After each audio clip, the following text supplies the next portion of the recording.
My soon-to-be fiancée secretly planned a reunion trip with her ex for the week after our wedding. At our engagement, I got down on one knee and proposed we cancel. Then I showed both our families her itinerary.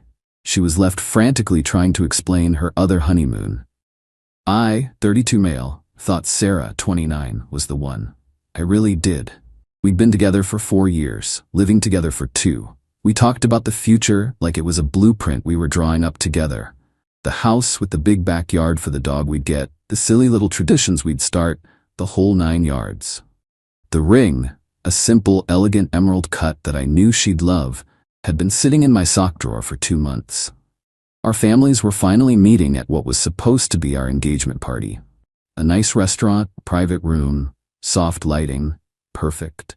The week before the party, I was looking for a misplaced warranty for my laptop in our shared desk. I wasn't snooping. But when I opened her drawer, a flash of a confirmation email on her tablet, which she'd left unlocked, caught my eye. It was for a resort, a name I recognized instantly. My heart hammered. Why would she book that without me? Driven by a sudden sickening dread, I did something I'd never done. I looked deeper. The email was from a travel agent. A quick search of her email for the agent's name brought up the entire chain. And that's where I found it. The full itinerary. A 10-day trip for 2 people. The dates were what made my blood run cold. They started 6 days after our planned wedding date. The confirmation was under her name, and the name of her ex-boyfriend, a guy named Noah. I felt the air leave my lungs. It wasn't just a trip, it was the trip. The one she and I had talked about for our honeymoon. The same resort, the same private bungalow with the plunge pool. She had told me it was completely booked for the next year. A lie. So slick, so easy. The email chain was sickeningly cheerful, with her referring to it as a much-needed special reunion. My first instinct was just a roar of white noise, a primitive urge to smash something, to confront her, to demand an explanation. But then a strange sort of calm washed over me, cold and sharp. This wasn't a misunderstanding. This was a methodical, calculated deception. A hysterical, screaming fight was what she would expect. It would allow her to paint me as unhinged, to twist the narrative. No, her plan was meticulous. My response had to be too. This wasn't an emotional outburst, it had to be a controlled demolition, ensuring the truth was revealed to everyone at once, leaving no room for her lies to take root. I saved the entire email chain as a PDF. I took screenshots of the flight confirmations and hotel booking. I put everything on a thumb drive and then printed 3 copies. I closed her email, locked the tablet, and put it back exactly where it was. She never knew. For the next 4 days, I was the perfect, doting boyfriend. It was the hardest performance of my life. I helped with final party arrangements. I listened to her talk about seating charts. I kissed her good morning and good night. Every touch, every smile was a lie, and it tasted like ash in my mouth.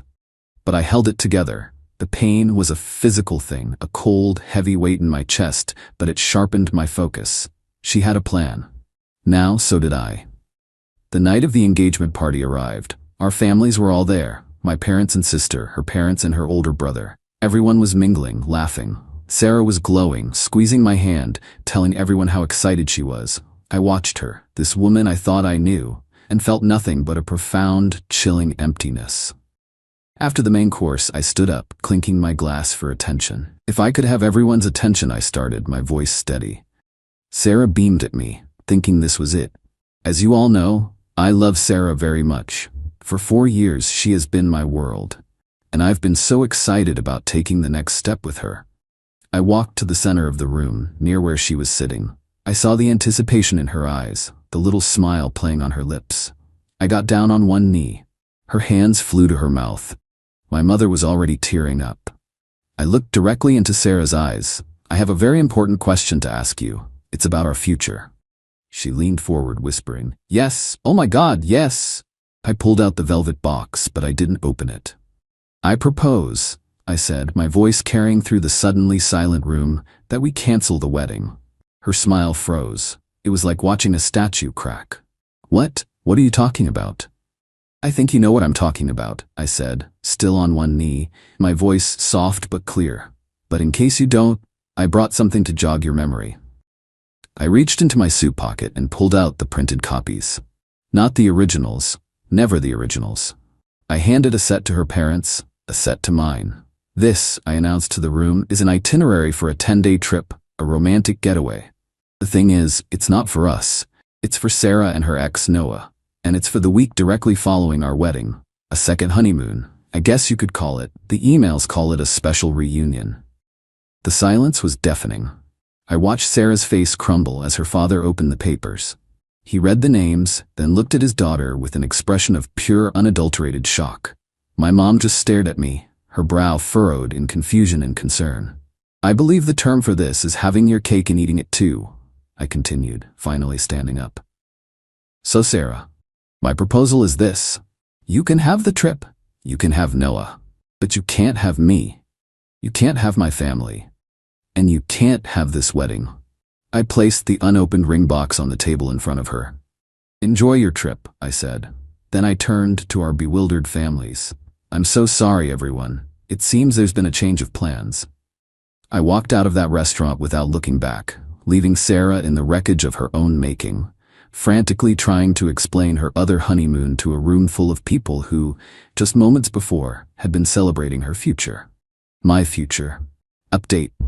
The silence lasted for about 12 hours. Then the storm broke. My phone started blowing up around 10 a.m. the next morning.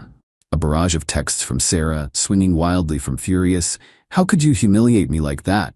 You're a monster," to pleading, "It was a mistake, a moment of weakness. Please, we can fix this." I didn't respond to a single one. Engaging would be like wrestling in the mud. Her actions were the issue, not my reaction. Then came the emails.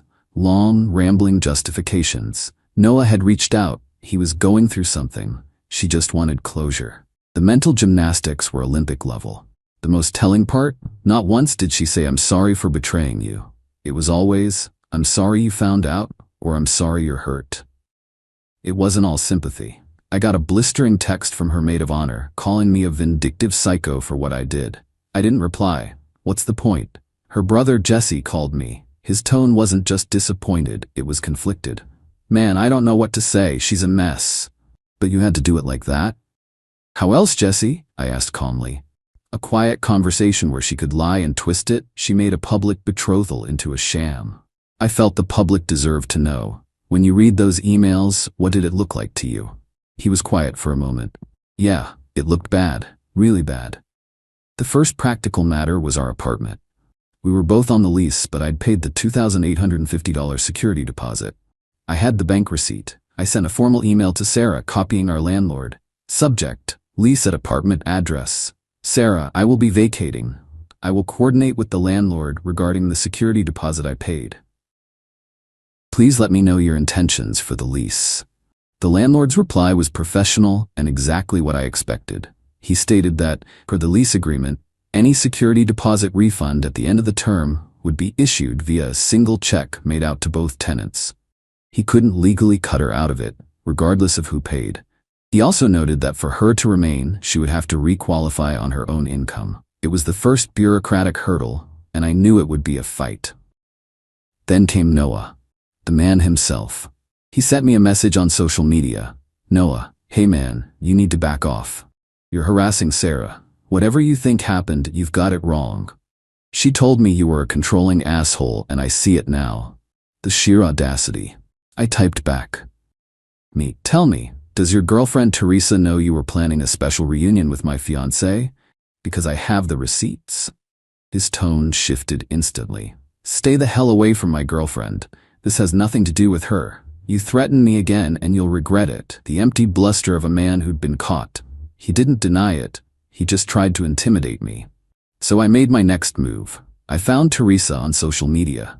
With a deep breath, I attached the PDFs. "Teresa, I am so sorry to be the one to tell you this, but I think you deserve to know the truth about what your boyfriend Noah was planning with my now ex-fiancé." I hit send. It felt awful, but necessary. They made their choices together. They could face the consequences together. Update. The past month has been a slow, grinding process of dismantling a life. I moved out, taking only my personal effects. I left the shared items, photographing everything to document the apartment's pristine condition. Sarah was there, her tactics shifting from tears to entitlement. "You can't just leave me with all the bills," she said. "I'm not," I replied. "I'm disconnecting the utilities and internet, which are in my name, on the 30th. You'll need to set them up in your own name if you qualify to take over the lease." Her face fell. It wasn't the emotional reaction she wanted. It was a logistical one she hadn't prepared for. The streaming accounts were next. I didn't see a new profile on Netflix. It was more subtle. The continue watching was suddenly filled with gritty British crime dramas and stand-up specials I knew for a fact she hated, but that Noah's old profile picture on social media suggested he'd love. It was a small, intimate sign of his presence in our space. I changed every password and logged all devices out. The real challenge was the furniture. We'd bought a new sofa and dining set a few months back on in-store financing. The account was in my name.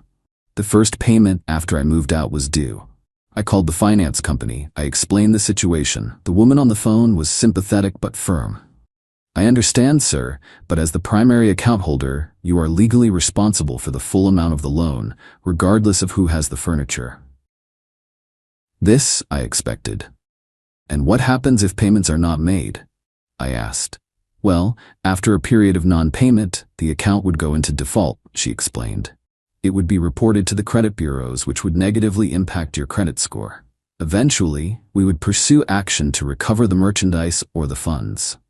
Here was my choice: pay for furniture for my cheating ex, or take a deliberate, calculated hit to my own financial health to ensure she didn't get to keep it. It was a bitter pill to swallow. I looked at my credit score online, a number I'd worked hard to build, and I thought about her sitting on that sofa with him. "I understand," I told the woman. "I will not be making any further payments on this account." I hung up. It wasn't a clean, easy revenge. It was a decision that cost me something, but it was a price I was willing to pay.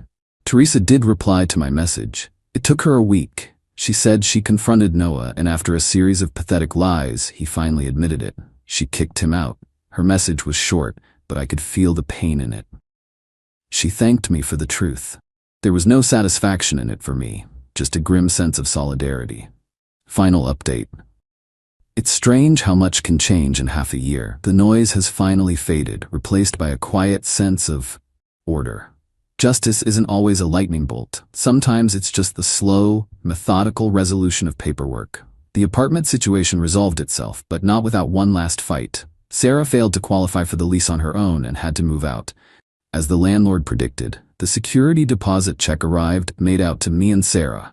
I emailed her, asking her to sign it over. Her reply: "Absolutely not. That's my money too. For my pain and suffering." I replied with a screenshot of my original bank transfer for the deposit and a link to the state's small claims court filing website. "Sarah, you can endorse the check, or I can file a claim for the full amount plus filing fees. Your choice." 3 days later, the endorsed check was in my mailbox. The furniture was repossessed about 2 months after I stopped payments. My credit took the hit, and it stung. But Jesse told me the retrieval company showed up, and Sarah, after initially refusing them entry, had to stand there and watch them haul away the sofa and dining set from her now almost empty apartment. A small, petty victory, but one I had paid for. The final step was the small claims court filing for the other big-ticket items: the TV, sound system, mattress. The wait for the court date felt like forever. In court, she didn't just claim they were gifts. She tried to argue that she was owed them. "He destroyed my life and my reputation. He owes me that much," she told the judge.